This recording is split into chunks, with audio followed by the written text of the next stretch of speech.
up, guys? I'm House. I'm Cory. So we have a bit of an interesting subject today, one that Cory and I both have to think about kind of constantly, and that is Airsoft is a physical game. And when you're playing Airsoft, you are subjecting your body to various rigors, if you're playing it correctly and not being a little pansy who barely moves, that is. And when you're doing that, you are putting your body through some stress. And that can prove to be a bit of a challenge for some people who have varying degrees of physical ailments that are persistent. A little background on me. One of the veterans on the Gun Gamers team. Suffered a pretty bad head injury during airborne school. That head injury was with me all throughout my Army career, which was only 2 years because I ended up getting medically retired from the Army. Basically what I deal with is I have a short-term memory problem. I have a processing problem. I'm kind of slow, little like Forrest Gump, but not all the way there yet. And I have migraines all the time. Migraines that are also made worse by exercise. And guess what Airsoft is? Exercise and using your mind and trying to remember stuff. So it's a struggle fest out there, and for some reason these guys make me their team leader once in a while. It works usually. It works. Just every now and then we have to put a little leash on him and guide him around. I just look at House and go, what did Lutz just say? What's going on? Okay, that's what's going on. Here's what we're going to do. It's a good time. And some background on me. I did not sustain any injuries in cool guy school. I grew up with a seizure disorder, actually, and I have dealt with that along with migraines for a lot of my life. Those are all well managed now. And I also have 2 bad knees because, of course, you just gotta inherit your father's worst traits, and those, in my case, happen to be terrible bone structure. So thanks, Dad. Now I have 2 horrifically bad knees.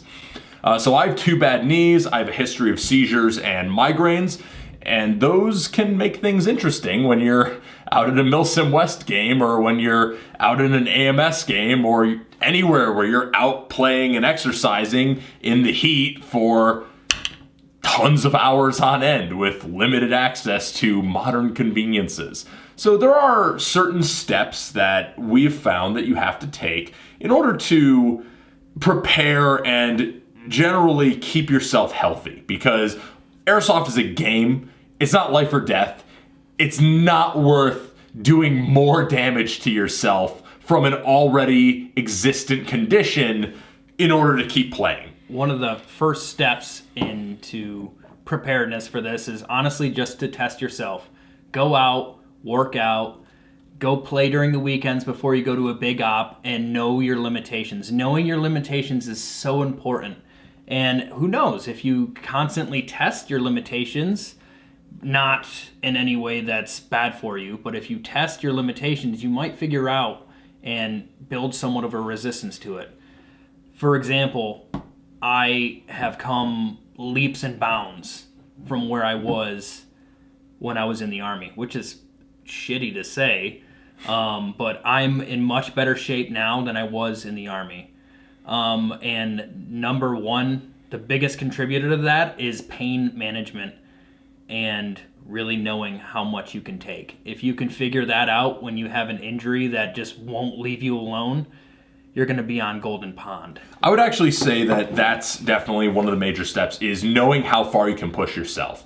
That's something that I have had to figure out, and that's gotten progressively better and better as I've been through my Airsoft career. I've been playing Airsoft for almost a full decade at this point. And when I started playing, I was actually more prone to the migraine and seizure disorder that I've dealt with my whole life. But as I have grown up and as I've gotten better and better at managing stress and managing the other factors that went into it, it's gotten better. And part of what's kept me from, I've never had a seizure on the Airsoft field, luckily. I've never had a seizure while driving. I've never dealt with any of that, because I've learned to manage it where I know the signs. I am able to recognize immediately what might lead to one of those incidents happening and remove myself from the situation or put myself into a quiet area where I can just relax and de-stress, decompress, and that resolves the issue 9 times out of 10. And then with my knees, it's another thing where as soon as I recognize that my knees are starting to hurt, or I realize that, hey, this situation is making one of my joints really not feel good, I will either adjust my positioning and try to see if that helps it, and if it doesn't help it, I get off the fucking field. I am pushing myself, but when you hit that limit, and when you know you're at that limit, you need to know when to peel back. And that's how you are able to prevent yourself from aggravating or worsening your condition as a result. Another thing too is let other people know about your issues. I mean, that's not what this video is about, but when you tell your buddies that you have an issue, one, they're going to be a little bit more understanding if you have an issue. Two, why wouldn't you? I mean, we've got so many first responders on our team. They want to know if you have an issue. They really do. Same with people who run events. Most of the times, I know Centurion/MSATO, when I went to Gladio in Pennsylvania, you had to carry a medical card. Same thing in Milsom West. And Milsom and West. American Milson. And even Lion Claws. Yes. That's every event I've been to. Very important that you do that. And what's the point in lying about it? If you try and cover it up, that's just dumb. I mean, if something does happen, that's information that you're just keeping from them. And in my opinion, that's lying, because omission is lying. Well, and that could bite you in the ass too, because you also are going to want to list, God forbid the worst thing happens. God forbid something awful happens and you are unconscious on the field. If you have any allergies that you know of, or if you have any medications that you're taking, you should put those on your medical card. And or you should also report those to your teammates and squad mates. Obviously, ones who are close to you, who are your friends. Don't just walk up to some random guy and say, by the way, I'm on this medication. Hey, I got drain bamming. But if you're there with your friends, which, I mean, let's face it, you should be, definitely let them know what you're taking or what medical conditions you have, and put that on your fucking medical card, because that's going to help first responders be able to better help you. And those first responders might be your squad mates. They might be event staff, because there are a lot of first responders who are involved in Airsoft. We have 3 or 4 firefighters on our team, and 6 qualified EMTs, Pretty a much. nurse. A nurse. Yeah. So Got it all.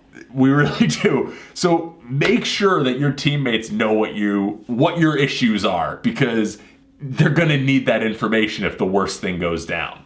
And just play responsibly. That's what this really all comes down to. Yeah. Is being a responsible person and the gravity of the situation that you're in. Gladio got pretty hairy at some points. I mean, we were rappelling. Yeah, that got nuts. We were clearing scary little bungalows that people used to do dirty things in. It was crazy. There was some crazy terrain that definitely let you know what you were made of physically. And I'm glad that we had the first responders there. But then, of course, with some other issues, this ties into the last video that you saw Corey and I together in, and that is about improving your condition. Because there are certain steps you can take with certain prevalent medical conditions and disabilities that will improve your condition and that will help you in order to better overcome it. For example, I have shit knees. So what do? I'm not the guy who makes excuses of why I can't squat. I go to the gym and I work out my legs in a safe manner for my knees so that I can build up the musculature in my legs to help compensate. And some people in the comments might get iffy on whether or not that helps. I can tell you from the opinion of my physical therapist, from the opinion of a personal trainer, and from the opinion of my firsthand experience, that building the muscles in your legs when you have bad knees helps tremendously with any kind of joint issue. Again, if you're doing it safely and properly, don't be stupid. That's one way that I've managed to compensate. Another way that I've managed to compensate is by using knee braces and knee pads. if you have a joint issue or if you have a bone issue or anything like that, there are often medical braces and rudimentary pieces of equipment that you can get that will help you. And if you're looking to play this game, having all the right gear is definitely part of Airsoft, and I would argue that having the right gear to help you stay healthy is more important than having that new Cry plate carrier, which really it's not even going to be a choice because I think the knee braces I use cost like $7 each. They're cheap as hell. Worth it. $7 that are going to make your life and your time there a lot easier. Well, on top of knee braces, there's no braces for your brain. If you've had multiple concussions, you might want to consider getting a helmet. I mean, a lot of the replica helmets are going to be just as good as any other military bump helmet. I mean, my helmet didn't do me any good, but at least it protected my head from lacerations. And if I wasn't wearing a helmet, I probably would have been a lot more messed up. So I guess maybe it was a little bit good. Oh my God. But also, if you have multiple concussions, there's not really any workouts for you. Don't headbang for 3 hours listening to Mastodon or Infant Annihilator. Infinite Annihilator.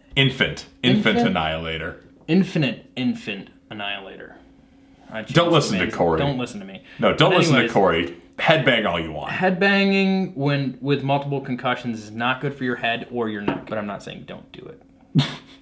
I mean, that would be hypocritical because you do it all the fucking time. I mean, I just rock my whole body and just look like a crazy person when I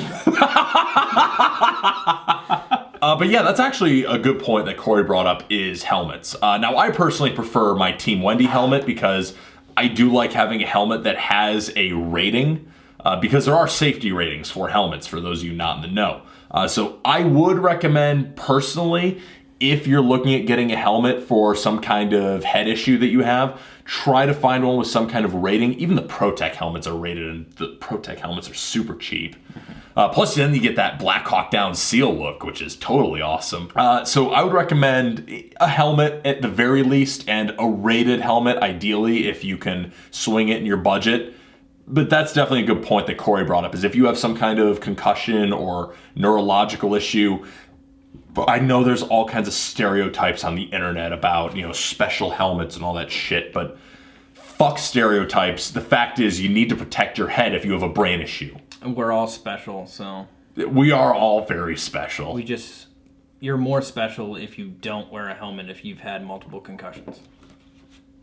Truth. And I guess the one last point I want to make kind of ties into our first point, but if you are in the field and if you realize that you cannot continue, don't be a fucking hero. This is Airsoft. You're not John McClane. This isn't Die Hard. You don't have to walk across broken glass to go save your wife from Hans Gruber. You are paying to be at an Airsoft event to shoot white plastic BBs or green or whatever the fuck color you're using at other people shooting plastic BBs.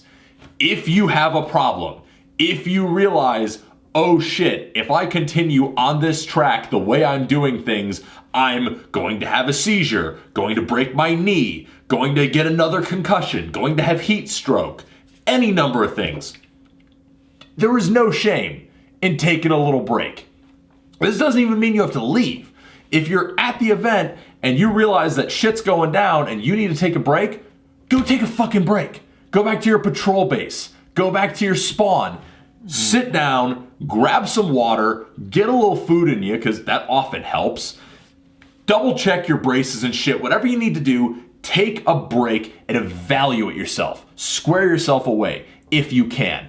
If you realize in that process of, say you take a 15-minute break, at the end of that 15 minutes, you assess yourself honestly and realize that, yes, I paid $150 to be at this game, but no, I cannot continue to play it safely.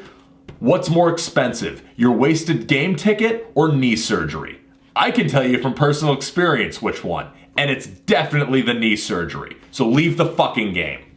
It's more embarrassing to be unconscious, getting dragged out by Josh Warren or Bubba Moore with a Ranger IV. So anyways, that's way more embarrassing than going up to said persons and saying, man, I feel like dog shit. Could I please take a breather and drink a little bit of water and take a knee? Yeah, so that's how I look at it. Yeah. Ultimately, if you follow some of the steps that we outlined here and you know how to push yourself and you know how to prepare, you shouldn't need to leave the event. But honestly, Airsoft, if you prepare adequately and if you follow some of the other steps we outlined in this video, you really are going to be fine. Airsoft is a pretty safe game, all things considered. I mean, the number of serious injuries I've seen on the Airsoft field is very low. And as I said, I've been playing for the better part of a decade. So if you use some common sense and if you treat yourself with the amount of honest reflection and you treat your body with the amount of respect it deserves, you'll be fine. If you don't, then you're going to end up heat-kazzing on NATO at a Milsom West event, and it'll be embarrassing. So try not to do that. Airsoft is as safe as you make it. It's going to be safer if you just make the right decisions and help your buddies out when, I mean, there's going to always be casualties. Help your buddies out and know their limitations, know your own limitations, and just be cool. Don't be not cool, because that's not cool. Don't be not cool. Wise words from Cory. I'm out of beer! I hate you so fucking much. Yeah. But the fact you're out of beer means we have to end the video, right? Yeah, I think I think we got it. this is good night. Anyways, I hope that you enjoyed this little rambling, semi-drunken rambling about how you should play Airsoft a little more carefully when you have some persistent medical condition. Yeah. What he said? I'm just still thinking about beer. It's been fun. Be safe. So, I'm E-House from Gun Gamers, I'm Cory from Gun Gamers. and we hope you enjoyed this video. Peace. Bye.